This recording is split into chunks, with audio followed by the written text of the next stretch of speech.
देखो, विधायक है नहीं, विधायक थे और पूर्व मंत्री थे और अब पूर्व ही रहेंगे, क्योंकि लोग चाहते हैं कि हमारे काका रिटायर्ड है, रिटायर्ड ही रहे। जनता की सेवा बहुत की। हमारे काकी जी चाहते हैं कि अब घर पर रहे, बच्चों को संभाले, आशीर्वाद दे और घर के वातावरण में थोड़ा सा सहकार दे। वो सब जगह बोल रहे हैं कि काका भतीजे की लड़ाई, चाचा भतीजे की लड़ाई है, चाचा को निवृत्त हो जाना चाहिए।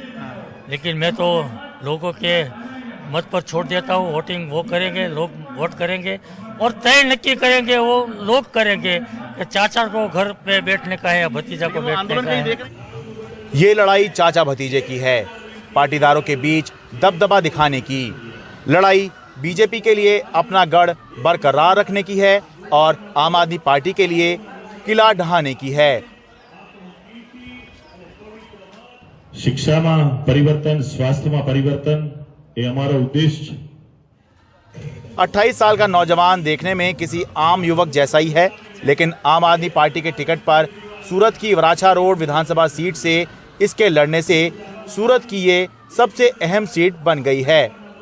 अल्पेश कथीरिया हार्दिक पटेल के बाद पाटीदार आंदोलन का दूसरा सबसे बड़ा चेहरा हैं।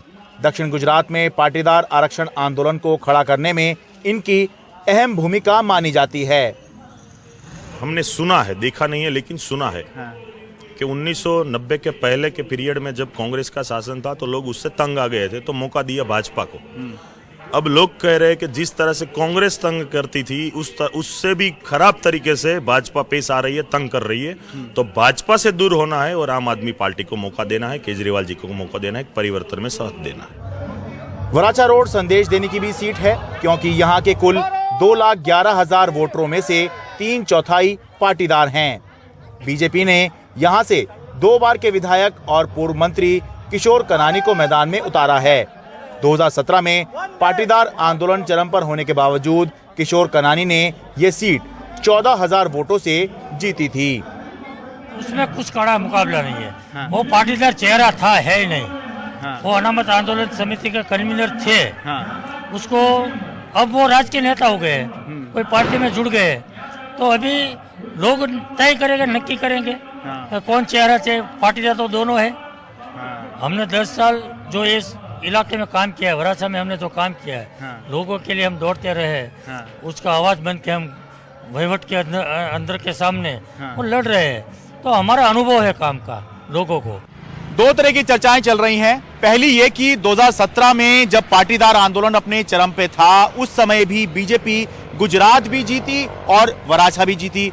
तो जब उस समय पर इतने खराब हालात में बीजेपी ने ये सीट नहीं हारी, तो अब बीजेपी ये सीट कैसे हार सकती है?